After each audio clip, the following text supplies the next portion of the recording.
हम ग्रे से मिलते हैं जो एक कार मैकेनिक है और अपने गैरेज में काम करता है और एक क्लाइंट की कार ठीक करता है। वह कार की जांच करता है और पाता है कि यह ठीक हो गई है और इससे खुश होता है और गैरेज से बाहर चला जाता है। हम उसकी पत्नी आशा से मिलते हैं जो एक ड्राइवरलेस कार में है जो घर पहुंचती है और ग्रे उसका इंतजार कर रहा होता है। आशा कॉल पर होती है और ग्रे को उसका इंतजार करते देखकर हैरान हो जाती है और वे एक दूसरे को चूमते हैं। वे अंदर जाते हैं और उनके घर के एआई कारा द्वारा उनका स्वागत किया जाता है और ग्रे कहते हैं कि उन्होंने आज कड़ी मेहनत की है। वह कहते हैं कि उन्होंने अपने क्लाइंट की कार ठीक की है और हम देखते हैं कि वे एक साथ खुशहाल जीवन जी रहे हैं और वे एक दूसरे को गले लगाते हैं। ग्रे आशा को क्लाइंट के घर पर कार छोड़ने के लिए उसके साथ आने के लिए कहता है, लेकिन आशा कहती है कि उसे काम है। ग्रे कहता है कि वह उसके साथ आ रही है और उसे वह घर देखना चाहिए जिसमें क्लाइंट रहता है और आशा सहमत हो जाती है। हम देखते हैं कि वे एक भविष्य की दुनिया में रहते हैं और वे कार देने के लिए निकल पड़ते हैं और उनकी कार उनका पीछा करती है। वे एक चट्टानी संरचना के पास पहुंचते हैं और ग्रे आशा को उसका पीछा करने के लिए कहता है और वे भूमिगत हो जाते हैं। आशा इस जगह को देखकर हैरान हो जाती है और वे एरॉन से मिलते हैं जो कार का मालिक है और एक तकनीकी अन्वेषक। एरॉन अपने क्लाउड पर काम कर रहा है और ग्रे एरॉन को आशा से मिलवाता है जो उससे मिलकर खुश होती है। एरॉन एक अमीर अरबती है और वेसल कंप्यूटर्स का मालिक है जो चिप्स में काम करने वाली एक कंपनी है। एरॉन उन्हें अंदर बुलाता है और उन्हें अपनी लेटेस्ट चिप स्टेम दिखाता है जो मस्तिष्क की तरह सभी कार्य कर सकती है। स्टेम कुछ भी चला सकता है, किसी भी चीज के बारे में बात कर सकता है और एरॉन कहता है कि यह उसके द्वारा आविष्कृत एक नए मस्तिष्क की तरह है। ग्रे कहता है कि बच्चे पैदा करना और फुटबॉल खेलना जैसे काम केवल मनुष्य ही कर सकते हैं। वे वहां से चले जाते हैं और आशा कहती है कि ग्रे को अपने अंतिम भुगतान करने वाले ग्राहक से बहस नहीं करनी चाहिए। कारा ग्रे से कहती है कि जब कार सेल्फ ड्राइविंग मोड में हो तो उसे न छुए और आशा ग्रे को अपने पास बुलाती है। वे एक दूसरे को चूमना शुरू करते हैं और कार घर की ओर बढ़ जाती है, लेकिन ग्रे को कुछ गड़बड़ दिखाई देती है। वह देखता है कि कार गलत दिशा में जा रही है और कारा को कार रोकने और दिशा बदलने के लिए कहता है। कारा उसकी बात नहीं सुनती और उसी तरह गाड़ी चलाती रहती है और कार की गति बढ़ा देती है और ग्रे चिंतित हो जाता है। आशा भी कार को मैन्युअल रूप से रोकने की कोशिश करती है, लेकिन कार नहीं रुकती और गति बढ़ा देती है और एरर दिखाती है। ग्रे जल्दी से सीट बेल्ट लगाता है और कार दुर्घटनाग्रस्त हो जाती है और वे दोनों बच जाते हैं, लेकिन कार में फंस जाते हैं। एक और कार आती है और उसमें से 4 आदमी निकलते हैं और ग्रे की कार की ओर जाते हैं और आशा को बाहर निकालते हैं। वे ग्रे को भी बाहर खींचते हैं और उसे चुप रहने के लिए कहते हैं और एक आदमी अपना मुखौटा हटाता है। दूसरा उसे अपना मुखौटा वापस लगाने के लिए कहता है क्योंकि पुलिस ड्रोन आ गया है और उन्हें देख लेगा। ग्रे कहता है कि वह पैसे ले ले लेकिन आशा को अकेला छोड़ दे और वह आदमी कहता है कि आशा जैसे लोग दूसरे को कीड़ों की तरह समझते हैं जो उनके नीचे हैं। वह अपनी बंदूक निकालता है और आशा को गोली मारता है और ड्रोन इसे रिकॉर्ड करता है और वे ग्रे को भी गोली मार देते हैं। वे वहां से चले जाते हैं और ग्रे आशा से कहता है कि चिंता न करे और उसे देखे, लेकिन वह मर जाती है। ग्रे दर्द में रोता है और पुलिस आती है और उसे इलाज के लिए अस्पताल ले जाया जाता है और 3 महीने बीत जाते हैं। हम देखते हैं कि ग्रे लकवाग्रस्त है और चल नहीं सकता और अपने हाथों का उपयोग नहीं कर सकता और उन्होंने घर में रोबोटिक हाथ लगाए हैं। वे ग्रे के लिए खाना तैयार करेंगे और नर्स ग्रे और उसकी मां को हाथों का डेमो दिखाती है। बाद में ग्रे अपनी इलेक्ट्रिक कुर्सी को चार्ज करता है और उसकी मां उसे नहलाती है और उसे तैयार करती है और ग्रे दुखी है। वह आशा को याद करके रोता है और उसकी मां उसे सांत्वना देती है और बाद में वे जासूस कॉर्टेज से मिलते हैं। वह आशा के मामले की जांच कर रही है और वे पुलिस स्टेशन जाते हैं और कॉर्टेज कहती है कि वे अभी भी आशा को मारने वाले लोगों को ढूंढ रहे हैं। ग्रे खुश नहीं है और कहता है कि अगर ड्रोन हत्यारों की पहचान कर सकते हैं तो वे क्या अच्छे हैं, और वह क्रोधित है। कॉर्टेज कहती है कि अपराधी ड्रोन को बाईपास करने के तरीके खोज लेते हैं और वे अपनी पूरी कोशिश कर रहे हैं। बाद में घर पर ग्रे जानबूझकर अपनी दवा की कई खुराक लेता है और बेहोश हो जाता है। एरॉन अस्पताल में उससे मिलने आता है और कहता है कि वह उसे फिर से चलने में मदद कर सकता है और स्टेम ऐसा करेगा। उसकी चिप उसके शरीर में खोई हुई नसों को जोड़ेगी और ऑपरेशन उसके घर में होगा। ग्रे को कोई दिलचस्पी नहीं है और एरॉन कहता है कि आशा उसके लिए यही चाहती होगी और वहां से चला जाता है। बाद में ग्रे ऑपरेशन के लिए सहमत हो जाता है और एरॉन और डॉक्टर उस पर प्रक्रिया करते हैं और स्टेम स्थापित करते हैं। ग्रे जागता है और देखता है कि वह अपने हाथों का उपयोग कर सकता है और एरॉन उसे चलने की कोशिश करने के लिए कहता है और ग्रे उठ जाता है। ग्रे चलने में सक्षम है और एरॉन ग्रे को एनडीए पर हस्ताक्षर करने के लिए कहता है और ट्रेडमिल पर एक शारीरिक परीक्षण करता है। ग्रे घर आता है और कॉर्टेस से डिलीवर किए गए एक पैकेज को देखता है जिसमें सभी केस फाइलें हैं और वह उन्हें पढ़ता है। वह फाइल पढ़ता है और स्टेम ग्रे से बात करता है और वह उसे सुनकर आश्चर्यचकित होता है और कहता है कि वह बात कर सकता है। ग्रे पूछता है कि क्या वह पागल हो गया है और स्टेम कहता है कि केवल ग्रे उसे सुन सकता है क्योंकि वह उसके अंदर स्थापित है। स्टेम ग्रे को ड्रोन फुटेज देखने के लिए कहता है और कहता है कि जिस आदमी ने उसकी पत्नी को गोली मारी है उसके पास बंदूक नहीं है। इसके बजाय वह हाथ में प्रत्यारोपित बंदूक का उपयोग कर रहा था।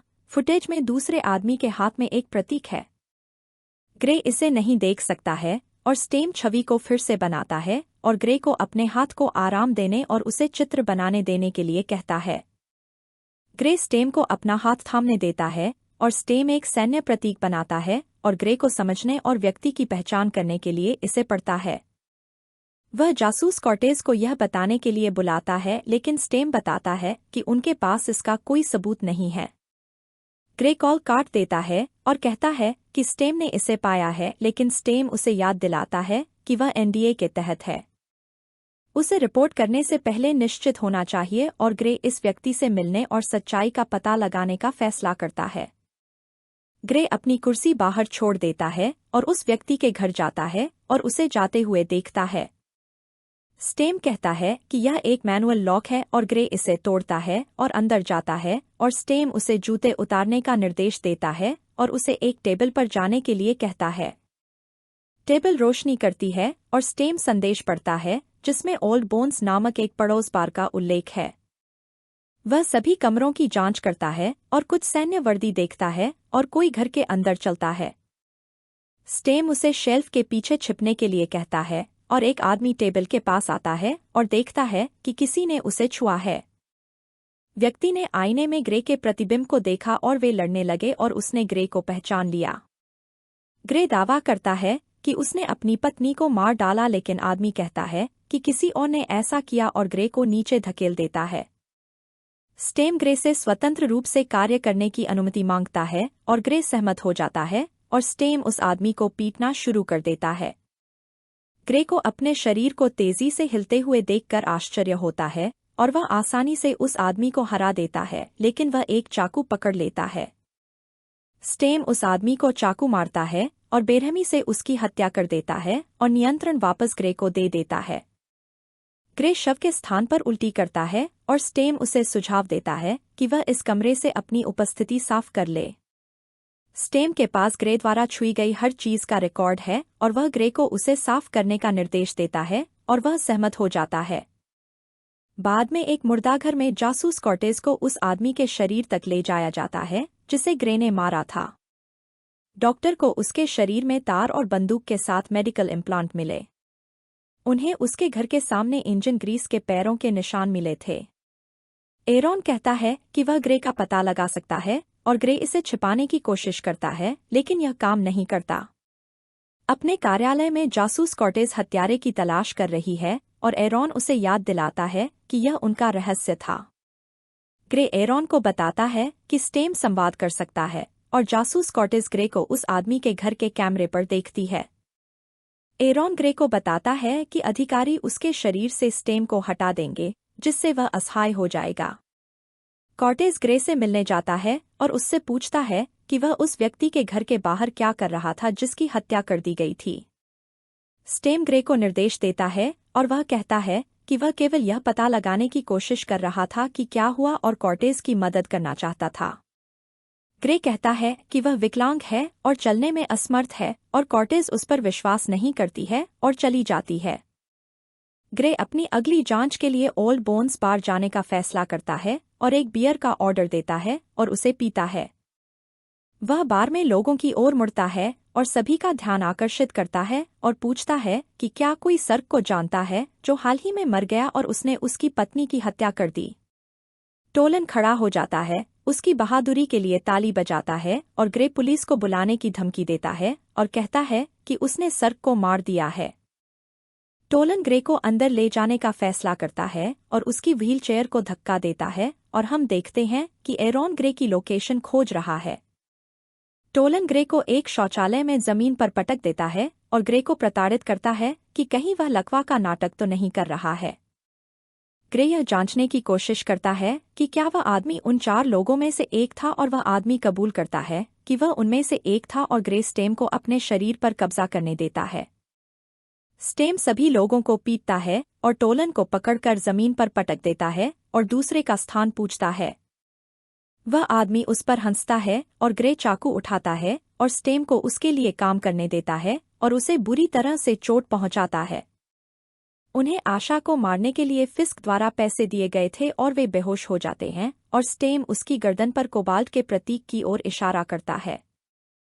स्टेम उसे सूचित करता है कि एरॉन उसे दूर से बंद करने की कोशिश कर रहा है और स्टेम ने पहले ही अपनी खोज कर ली है। वह ग्रे को हैकर के पास ले जाता है जो एरॉन के कोड को हैक कर सकता है और पेन उठाकर बार से बाहर चला जाता है। वह बाहर सड़क पर आता है और अपनी बाह पर कोड लिखना शुरू कर देता है जो स्टेम उसे दे रहा है। ग्रे लगभग हैकर के पते पर पहुंच गया है और स्टेम बंद होने लगा है। फिस्क टोलन के शरीर की जांच करता है और उसकी आंखें चमकती हैं। वह रिकॉर्डिंग को फिर से चलाने के लिए इसका उपयोग करता है और ग्रे के बारे में जानता है।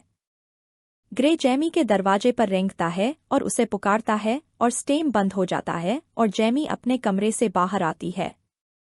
ग्रे उसे पैसे देता है और जैमी से स्टेम को हैक करने का अनुरोध करता है और बार में फिस्क बारटेंडर को धमकाता है।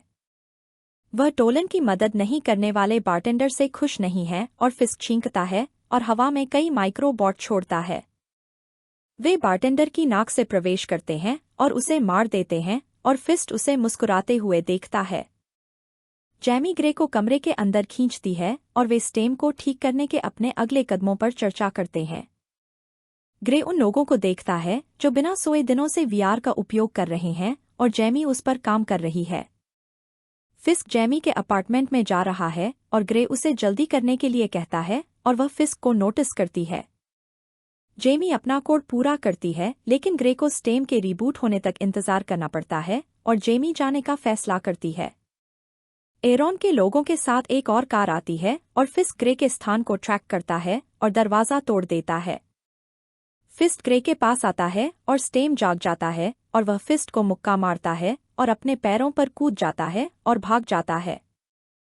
फिस्क का आदमी उसका पीछा करता है और फिस्क एरॉन की टीम के सदस्यों को लिफ्ट से आते हुए देखता है और उन्हें मार देता है। ग्रे उसका पीछा करने वाले आदमी को मार देता है और भाग जाता है और फिस्क आता है और अपने साथी को मृत पाता है। ग्रे घर जाता है और कुछ समय के लिए सोना चाहता है और उसकी माँ उसे चलते हुए देखती है और चौंक जाती है। ग्रे अपनी माँ को एनडीए के बारे में बताता है और उसकी माँ चाहती है कि वह फिर से जीवन जिए।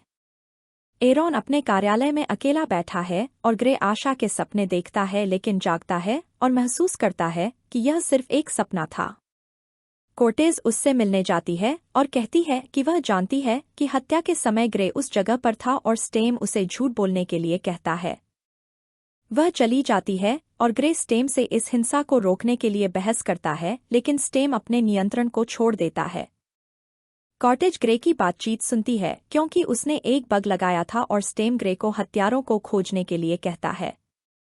वह कहता है कि हैकर ने स्टेम को ग्रे के शरीर पर पूरा नियंत्रण दिया और वह हत्यारों को खोजने के लिए सहमत हो जाता है। स्टेम उठता है और एक बंदूक लेता है और उसकी माँ उसे रोकने की कोशिश करती है लेकिन वह चला जाता है और कॉर्टेज यह सब सुन लेती है। ग्रे अपनी कार में चला जाता है और कॉर्टेज उसका पीछा करती है और स्टेम सुनने वाला उपकरण ढूंढ लेता है और उसे कार से बाहर फेंक देता है और उसकी कार को देखता है। ग्रे स्टेम को ड्राइविंग का जिम्मा सौंप देता है और वह उन्हें तेजी से चलाता है और कॉर्टेज उनका पीछा करती है। स्टेम एक और इलेक्ट्रॉनिक कार को अपने कब्जे में ले लेता है और उसे कॉर्टेज से टकराता है और उसे रोकता है और वह जीवित है। वह उसकी मां से मिलती है और उससे बात करने के लिए कहती है और फिस्क एक इमारत में प्रवेश करता है और ग्रे को उसका इंतजार करते हुए पाता है। वह फिस्क से पूछता है कि उसने आशा को क्यों मारा और फिस्क ने खुलासा किया कि उनका लक्ष्य आशा नहीं बल्कि उसकी रीढ़ की हड्डी को काटना था। वह चाहता था कि ग्रे अपग्रेड किए गए लोगों में शामिल हो और ग्रे फिस्क को गोली मारता है लेकिन वह बच जाता है और उसे कोई नुकसान नहीं होता। वे लड़ना शुरू कर देते हैं और फिस्क ग्रे की सभी चालों का मुकाबला करने और सभी बंदूक शॉट्स से बचने में सक्षम है। ग्रे उसे हराने में असमर्थ है और वह इस बारे में बात करता है कि उसने सर्क को कैसे मारा और फिस्क अपनी भावनाओं पर नियंत्रण खो देता है।